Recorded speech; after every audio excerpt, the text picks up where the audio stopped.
السلام عليكم، اهلا بيكم في قناتي. اهلا باحسن ناس في الدنيا واغلى ناس في الدنيا. ان شاء الله انا هعمل بقى النهارده وصفه النهارده جميله وسهله، وبنشتريها كمان من الافران، بتبقى غاليه. وهي تقدر ان انت تعمليها بكيلو دقيق واحد، هيطلع لك الكميه دي ممتازه جدا.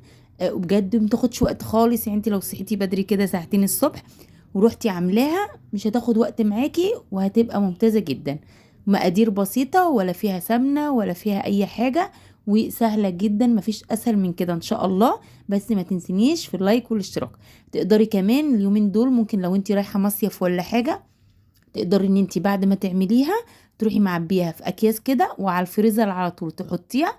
تيجي بقى تطلعيها قبل الاستخدام بحوالي 10 دقايق او ربع ساعة، تبقى ممتازة جميلة جدا. لو تعمليها لو انت طالعة مصيف وتعمليها وتحطيها في الفريزر وتروحي واخداها معاكي، هتبقى حلوة جدا وخفيفة لفطار الصبح مع كوباية شاي بحليب، ممتازة جدا. المقادير سهلة زي ما قلت لكم. بكيلو دقيق واحد مع معلقتين كبار من الخميرة مع 3 معالق من السكر. يبقى كيلو دقيق، معلقتين كبار من الخميرة الفورية، 3 معالق كبار من السكر، معلقة صغيرة من الملح. كده حطيت كل المواد الجافة مع بعض، هقلبهم بقى تقليبة كويسة كده. مفيش أسهل من كده. هقلبهم بقى كويس كده، وهنزل السوائل بتاعتي. السوائل بتاعتي هستخدم كوباية واحدة من الحليب، طبعا باردة، مع كوباية ونص من المية دافية خالص، يعني من الحنفية.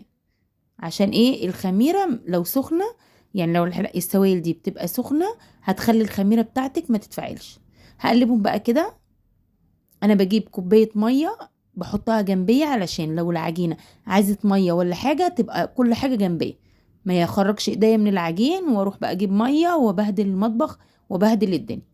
انا دريت السوائل كده بالمعلقة، طبعا عجين يعني بالايد ودي.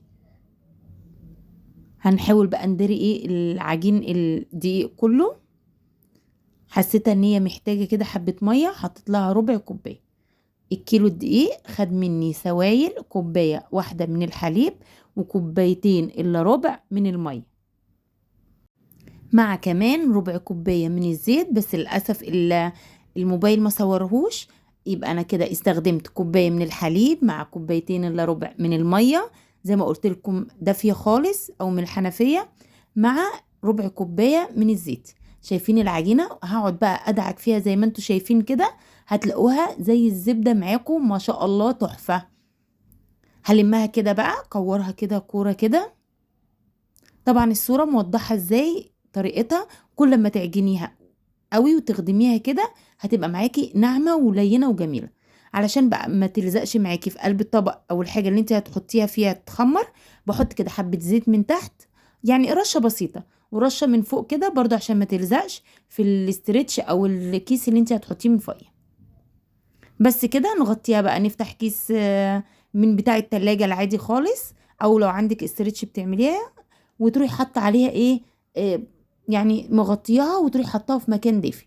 في الحر ده مش هتاخد معاكي يعني نص ساعة، ساعة الا ربع بالكتير قوي. طبعا زي ما انتوا شفتوها انا هعملها زي اللي احنا بنشتريها من بره من الافران بالظبط. هعملها بالعجوة، بتبقى عبارة عن نص عجوة ونص سادة. العجوة اليومين دول هتلاقيها سايلة معاكي، يعني مش محتاجة حاجة خالص. حطيت لها معلقة ونص كده من الزبدة، هتلاقيها لنت معاكي خالص وبقت طرية. انا هفردها بقى واجهزها كده لحد ما الايه العجينة بتاعتي تخمر. زي ما قلت لكم كله ورا بعض كده، مش هتحسي بوقت خالص، مش هتاخد معاكي وقت، وهتلاقيها يعني هتحسوا ان هي خلصت على طول. الطريقة بقى دي سهلة في العجوة قوي، بتفردها وما بتهدرش معاكي، بتخليها متساوية كده، وما تبقاش ايه وانت بتاكليها إيه، حتة تخينة وحتة رفيعة، لا، دي بتبقى متساوية. بحط بس كيس من تحت وكيس من فوقيها علشان ما تلزقش في قلب النشابة. هحاول بقى افردها على قد ما اقدر كده. انا مش عايزاها تخينة قوي، عشان برضو لما تيجي تاكليها في قلب القرصة ما تحسهاش ان هي مسكرة قوي يعني. بصوا انا فردتها السمك اللي هو واضح ده. هبدأ بقى ان انا اسويها بالسكينة كده، واقطعها القطع اللي انا عايزاه. انا بقطعها مستطيل طويل كده. طبعا الحتت اللي انا بعينها دي برضو هكورها تاني وافردها بنفس الطريقة، بس كده عشان تبقى متساوية وتبقى شكلها حلوة في قلب القرصة. العجوة دي بنجيبها من محل اللي هو مستلزمات الحلواني، اللي هو بيبيع بقى الكيكات والدي والحاجات دي هتلاقيها موجودة. بس الافضل ان انت يعني ايه تجيبي نوع حلو، يعني النوع اللي هو بيبقى الفاتح ده بصراحة ممتاز. انا فردتها كده واحطها بقى في طبق. لما تيجي تفردي حاجة تاني من العجوة ما ينفعش تحطيهم فوق بعض، هتلاقيهم كلهم لزقوا فوق بعض. بفصل ما بينهم بكياس التلاجة. يعني هو اكياس التلاجة ده كنز في البيت بصراحة، يعني بتستخدميه في كل حاجة. شايفين كده بقى عمرها ما هتلزق. كانت ما شاء الله خمرت معانا العجينة. شايفين الكيس طالع نضيف خالص مش لازق فيه بسبب رشة الزيت اللي انا حطيتها فوق الوش. كده خلاص خمرت وبقت زي الفل معايا. كده جاهزة بقى نشكل وندخل الفرن، وهتاكلوا احلى حبة قرص ان شاء الله. وكمان بتدي ريحة كده في قلب البيت بتبقى جميلة وتبقى حلوة اوي ما شاء الله. رشيت بس حبة زيت كده، رشيها مثلا حبة زيت على الرخامة ولا او صينية، رشة بسيطة جدا عشان بس ما تلزقش. هقسمها بقى لأربع كور. شايفين العجينة ما شاء الله تحسوها ناعمة كده ليه؟ عشان اتخدمت كويس. عجنتيها لما تعجني الدقيق كويس يطلع معاكي ناعمة وتحسيها كده يعني زبدة معاكي. دي القطعة دي حسيتها كبيرة شوية، حطيتها على آخر القطعة عشان ايه؟ يعني بحاول ان هما يبقوا متساويين شوية. فالكيلو الدقيق انا قسمته على 4 كور. طبعا انا بكوره كده وهسيبه بقى حوالي 5 دقايق او 10 دقايق وابدأ اشتغل فيها تاني. ما تنسونيش بقى في اللايك والاشتراك، ونبدأ ان احنا نغطيها. اهم حاجة تغطي عجين، يعني ما ينفعش ان انت تسيبيه مكشوف. هتلاقي الوش كده عمل يعني نشف معاكي وعمل قشرة كده.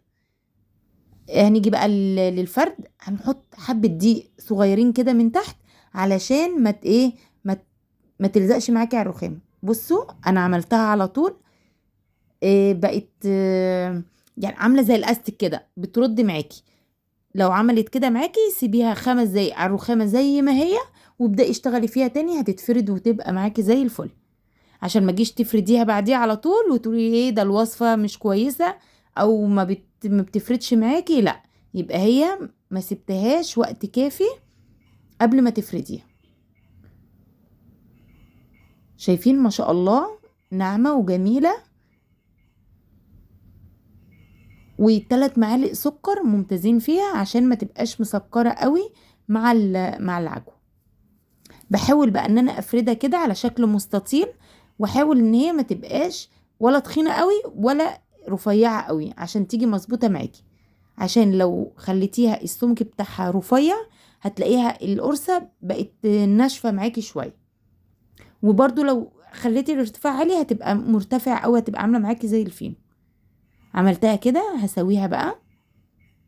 برضو زي ما قلت لكم الحاجات الزيادات اللي انا بخرجها دي بكورها من الاول وجديد واسيبها تتخمر برضو شوية واروح فرداها هتبقى معاكي زي الفل. انا بس بعملها بالراحة علشان الكاميرا بنفس الاتجاه، فمش عارفة ان انا اقطعها بسرعة. لكن انتي طبعا في البيت بقى ولا هتصوري ولا حاجة مش هتاخد معاكي وقت.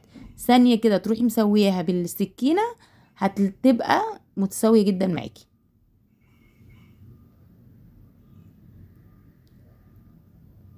بحاول بس ان انا افردها كده من كل الاتجاهات كويس. شايفين بقى يعني زي ما قلت لكم لو ما فيش تصوير ولا اي حاجة تروحي عاملاها بالسكينة هتطلع معاكي في ثانية. كده بقت مستطيل. هبدأ بقى ان انا ايه احط العجوة بتاعتي او الحشوات بتاعتي. طيب انا هحط العجوة دي فين؟ بحط في نص العجينة، يعني من نصها كده اروح حاطة بعديها العجوة. يعني هقسمها بايدي نصها، اروح من بعد النص بروح حاطه العجوه بتاعتي عشان تديني الشكل زي ما بنشتريه من بره من الافران بالظبط، اللي هو بيبقى نص بيبقى من نص بالعجوه ونص من غير عجوه. دي طبعا القرص دي طبعا ناس كتيره هتبقى فاهماني انا بقول ايه، عشان يعني بتبقى تحفه جدا من الافران كده وهي سخنه وانت معديه عليها، بتبقى لازم تشتريها على طول. بس بصراحه بقت غاليه، يعني كل حاجه بقت غاليه جدا. انا عملتهم ما خدوش مني اي حاجة. هو كمية كمان الكيلو الدقيق خد مني ربع كيلو عجوة، يعني الكيلو الدقيق خد مني ربع كيلو عجوة. انا مشترياه الكيلو ب40 جنيه، يعني كيلو العجوة بس نضيفة بصراحة شارياها ب40 جنيه، يعني الربع ب10 جنيه، مش حاجة يعني. بعد بقى ما بقطعهم كده قطع متساوية، بصوا نفس الارتفاع ده علشان ما تبقاش تخينة منك وما تبقاش رفيعة قوي معاكي. هرصهم بقى كده في قلب صاج او صينيه مدهونه برشه زيت. هرشها رشه زيت بس بسيطه كده، واروح حاطه عليه القرص بتاعتي، وهركنها بقى على جنب كده. شايفين دوك انا بوضح لكم دي نصها كده او النص. انا بحط العجوه بعد النص. انا بس مش راضيه اطول الفيديو عليكم، فبوريكم بس يعني الحته دي بقسمها النص، وبعد النص بروح حاطه الحشوه بتاعتي، بقلبها كده. اهم حاجة ان انا اقفلها من الاطراف كويس جدا، الحروف كده اروح دايسة عليها كويس عشان تبقى مقفولة معايا. دي الصينية التانية، هسيبهم بقى يخمروا كده ويرتفع حجمهم شوية. هجيب بقى الوش التلميع اللي ما بحبش البيض، انا حطيت معلقة من السكر البودر مع ربع كوباية كده من الحليب، او اقل شوية من ربع كوباية بارد برضو. هقلبهم بقى كويس كده. انا حطيت ربع المعلقه السكر ده، يعني حطيت معلقه من السكر البودر. ليه؟ علشان وانا بحط السمسم يلزق فيه، لما تيجي تاكلي القرصه واللي هيعملها ان شاء الله هيعرف الكلام ده، مش هيتوقع السمسم خالص، هتلاقي السمسم لازق في قلب القرصه. شايفين ما شاء الله؟ بعد ما حجمها ارتفع كده هتاخد برضو حوالي يعني ربع ساعة، مش اكتر من ربع ساعة، تلاقي حجمها ارتفع بالشكل ده. هندهن بالراحة، بس بالراحة، ما تدوسيش عليها بالفرشة علشان ما يهبطش معاكي. وتروحي حاطة بقى السمسم، مش عايزة السمسم خلاص هنستكفى بكده، وتروحي مدخلاها من غير اي حاجة. طبعا اهم حاجة التسوية، التسوية مهمة جدا ان هي تطلع معاكي المخبوزات كويسة او مش كويسة. ممكن تكوني عاملة كل حاجة وتيجي التسوية معاكي تبوظها لك. بندخله على فرن، الفرن يكون سخن جدا. بندخلها من الصاج، اخر صاج الملامس للنار. بمجرد ما تتحمر من تحت برفعها فوق على الشبكة واشغل عليها الشواية. ما سيبهاش تحت واشغل عليها الشواية، لا برفعها فوق وبشغل عليها الشواية. هتبقى ما شاء الله معاكي ممتازة جدا. وما تستنيش عليها، يعني دخليها من تحت زي ما قلت لكم، يعني 10 دقايق بالكتير وتشوفيها، علشان هي تسوية المخبوزات ما بتاخدش وقت خالص في الفرن، وهتطلع النتيجة ممتازة جدا ان شاء الله. تعملوها كده وتجربوها بجد ممتازة، وهتطلع ان شاء الله من اول مرة لو اتبعتي بس الخطوات والملاحظات اللي انا قلتلك عليها هتطلع ممتازة ان شاء الله. ما تنسينيش بقى في اللايك والاشتراك. بصوا جميلة جدا، اتمنى بجد ان انتوا تجربوها. كيلو دي بس هتطلع لك الكمية دي، هتبقى ممتازة معاكي. زي ما قلت لك تقدري ان انت تعبيها في اكياس وتحطيها في الفريزر، هتبقى كويسة قوي. مع السلامة.